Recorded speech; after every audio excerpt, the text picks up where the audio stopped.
એતાન્યપી તુ કર્માણિ સંગમ ત્યક્ત્વા ફલાનિ ચ કર્તવ્યાનિતિ મે પાર્થ નિશ્ચિતમ મતમુત્તમમ. જ્યારે મનુષ્ય સમક્ષ કર્તવ્ય રૂપથી જે કર્મ આવી જાય તેને ફળ અને આસક્તિનો ત્યાગ કરીને સાવધાની સાથે તત્પરતાપૂર્વક કરવું જોઈએ. કર્તવ્યાની કર્મયોગમાં વિધિ નિષેધને લીધે અમુક કામ કરવું છે, કરવાનું છે, અમુક કામ નથી કરવું કે નથી કરવાનું એવો વિચાર તો કરવાનો જ છે, પરંતુ અમુક કામ મોટું છે અને અમુક કામ નાનું છે એવો વિચાર નથી કરવાનો. કારણ કે જ્યાં કર્મ અને તેના ફળ સાથે પોતાનો કોઈ સંબંધ જ નથી, સંબંધ ફક્ત તેમને રાજી કરવા માટે કરવામાં આવે છે, તેની સાથે જોડાય છે. માટે આ કર્મ મોટું છે કે આ કર્મ નાનું છે એવું બનતું નથી. જેની સાથે સંબંધ જોડાય છે તે જેટલા મોટા છે એટલું તે કોઈપણ કર્મ મહાન છે.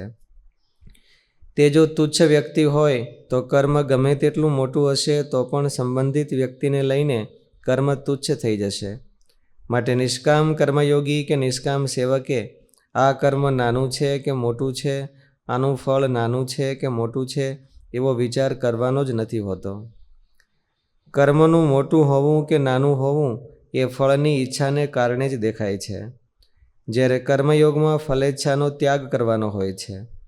વાસ્તવમાં કર્મનો વિનિયોગ કયા હેતુથી અર્થાત કોને પ્રસન્ન કરવા કરો છો તે માપથી નાનું મોટું જરૂર બની રહે છે.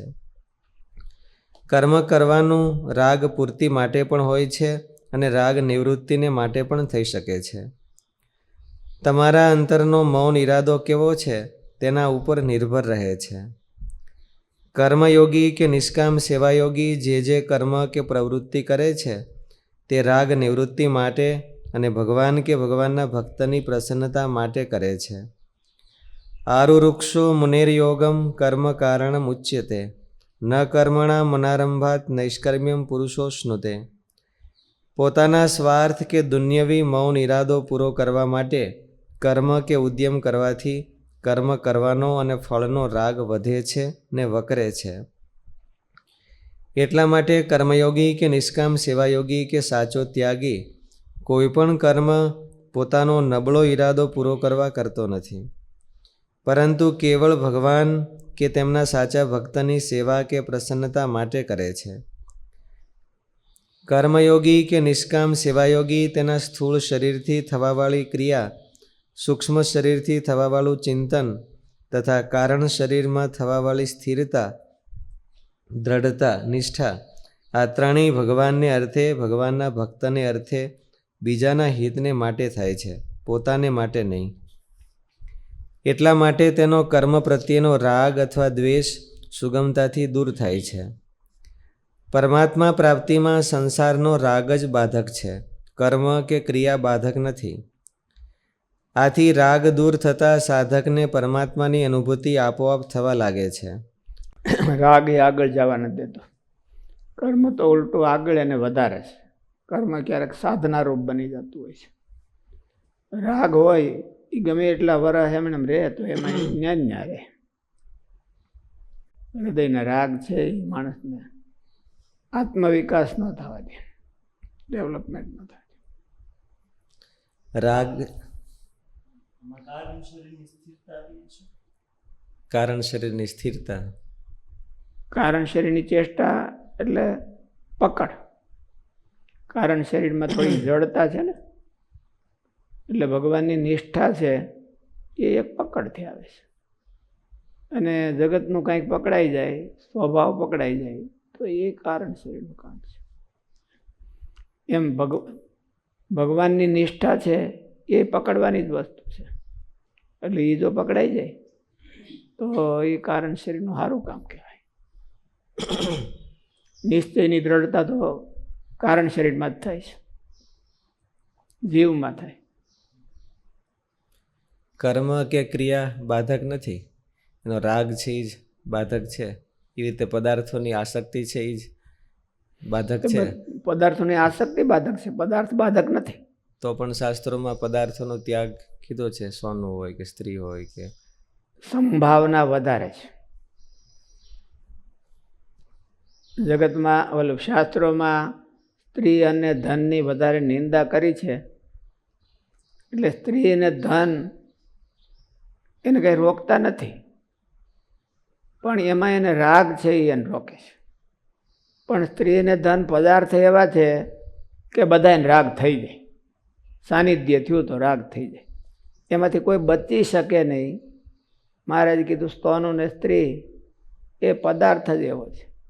એટલે એ પદાર્થ નહીં તો જો પદાર્થ જો રોકનારો હોય તો જનક રાજા અને બધા મોટા મોટા હતા, મહારાજ વખતે મોટા મોટા દરબારો હતા, એ રાજ ચલાવતા હતા, અને ધન સ્ત્રી એનો બધાનો સંબંધ હતો, તો એનું કલ્યાણ કેમ થાય? એટલે એ પદાર્થો અંદર ઘર કરી જાય એટલા માટે, અને ઘર કરી જતા હોય છે જાજા. એટલે જગતે ચેતવવા માટે એને ભાઈ તમે આનાથી છેટા રહેજો પદાર્થ.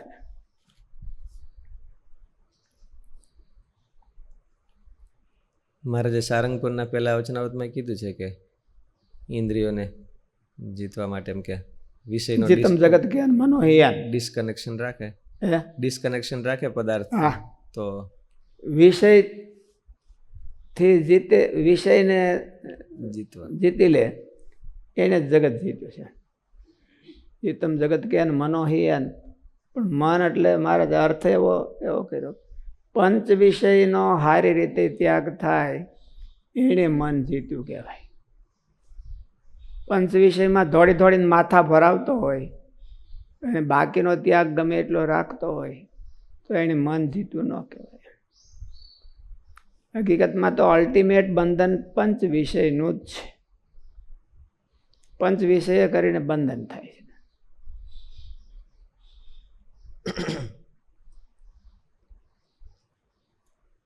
એટલા માટે તેનો કર્મ પ્રત્યેનો રાગ અથવા દ્વેષ સુગમતાથી દૂર થાય છે. પરમાત્મા પ્રાપ્તિમાં સંસારનો રાગ જ બાધક છે, કર્મ કે ક્રિયા બાધક નથી. આથી રાગ ક્રિયા તો સાધના છે. આપણે ભક્તિ કરીએ છીએ તો એ ક્રિયારૂપ જ છે, તો એ ભગવાનને રાજી કરવા માટે સાધના. જો ન કરે તો ઉલટો ભગવાન રાજી ન થાય. એટલે ક્રિયા સાધના હોતે છે અને ક્રિયા બંધન હોતી છે. બોલું યજ્ઞાર્થાત કર્મણો નેત્ર લોકો યમ કર્મ બંધન. ભગવાનને ટાર્ગેટ નહીં રાખીને બીજા કાંઈક ટાર્ગેટ રાખીને જે ક્રિયા કરવામાં આવે એ બંધનરૂપ થાય. યજ્ઞ શિષ્ટાસ્તેના સંતો મુચ્યંતે સર્વકિલ્બિષી. યજ્ઞો વે વિષ્ણુ. યજ્ઞ છે એ ભગવાનનું સ્વરૂપ છે, અથવા તો ભગવાન છે એ જ મોટો યજ્ઞ છે. એને ટાર્ગેટ રાખીને, એને રાજી કરવાનો ટાર્ગેટ રાખીને કોઈ પણ ક્રિયા કરવામાં આવે તો એ ક્રિયા યજ્ઞરૂપ થઈ જાય અને એ મુક્તિને આપનારી થાય. એટલે ક્રિયા બંધનરૂપ છે નહીં, પણ એમાં રાગ બંધનરૂપ છે. એટલે રાગ જેને વધારે હોય તો એ એમને બંધન ન કરી શકે. એટલે ઋષિમુનિઓ આ બધું છોડીને વનમાં વ્યા જતા. ને વનમાં વ્યા જતા તોય પાછો રાગ હોય તો પાછું નીકળી આવતો. એટલે વનમાં જવું એના કરતાં પણ સત્સંગમાં રહેવું એ શ્રેષ્ઠ છે. હરખો સત્સંગ થાય તો અહીંયા જેવું નિર્બંધન થવાય એવું ગીરમાં જવા કે ઋષિકેશ જવાથી ન થાય. ઋષિકેશ જવાથી ત્યાં અમુક વસ્તુની સગવડતા હોય છે, સાનુકૂળતા હોય છે, બીજો ડિસ્ટર્બ નથી હોતો. પણ ડિસ્ટર્બ નથી હોતો એટલે કંઈ ભજન થોડું થઈ જાય છે, એ તો કરે તો જ થાય. અને જો મનની દ્રઢતા હોય અને અહીંયા ભજન કરે તો થાય.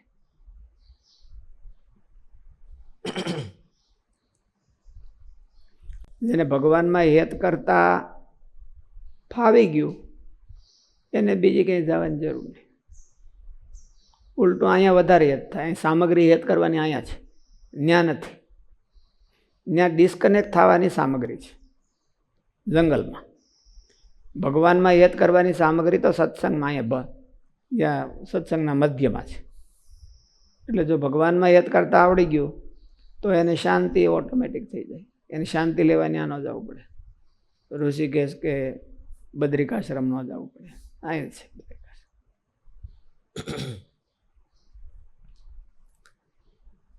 પરમાત્મા પ્રાપ્તિમાં સંસારનો રાગ જ બાધક છે, કર્મ કે ક્રિયા બાધક નથી. આથી રાગ દૂર થતાં સાધકને પરમાત્માની અનુભૂતિ આપોઆપ થવા લાગે છે. અહીંયા એને જો ભગવાનમાં વધારે હેત મળે થવા તો એને આપોઆપ શાંતિ મળે થવા. જેમ દવા લાગુ પડી જાય તો એને રોગ શાંત મળે થવા અને હેલ્થ મળે પ્રાપ્ત થવા. એમ અહીંયા છે. અને એ લાગુ નથી પડતું એટલે એને ઓલું બાવરો રહે છે, શાંતિ આમ નામથી આમ નામથી શાંતિ નથી થતી.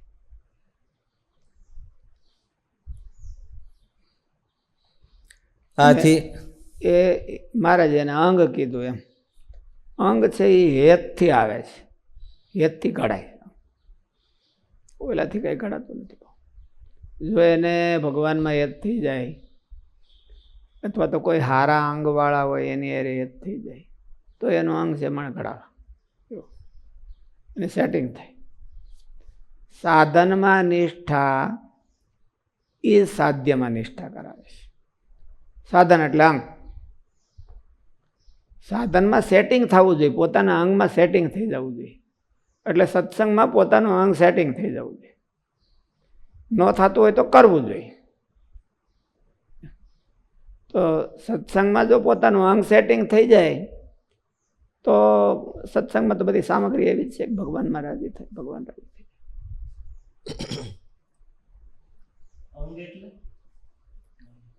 પેશન.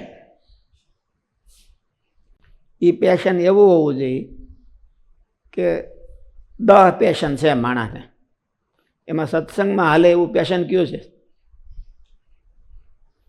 મને બહુ રુચિ છે બજાર આટા મારવાની, તો એ કંઈ એને પેશન ન્યા ન થાય. એમ મને રુચિ છે કે ભગવાનના કીર્તન બોલવાની કે મને સેવા કરવાની, એટલે એવી કોઈ પેશન એને શોધી કાઢવી જોઈએ. મહારાજ કે સત્સંગ ગમે ત્યારે જીવમાં કાંઈક સારું તો પડ્યું જ હોય, પણ એને શોધી અને એને ઉપર લાવવું એ સાધકનું પોતાનું કામ છે. સત્સંગ એને ગાઈડલાઈન આપે. સત્સંગમાં તો સારા અંગવાળા હોય અને એમાં એને કંઈક માલિપા પડ્યું હોય તો સારા અંગવાળા જોડાઈ જાય તો એના અંગ કહેવાય, પેશન. માલિપા કોર પોઈન્ટ, કોર કોમ્પિટિશન, કોમ્પિટસ કે કોમ્પિટિશન, કોમ્પિટન્ટ, હે competence, core competence. Core competence શું છે એની પોતાની, એ પોતાને વિચારવું જોઈએ. મારી ઉંમર 50 વર્ષની થઈ તો 50 વર્ષ ત્યાં મને એક ધારું શું ગમે છે અને એ ભગવાનના કામમાં શું આવે એવું છે. 2-3 વાના ગમતા હોય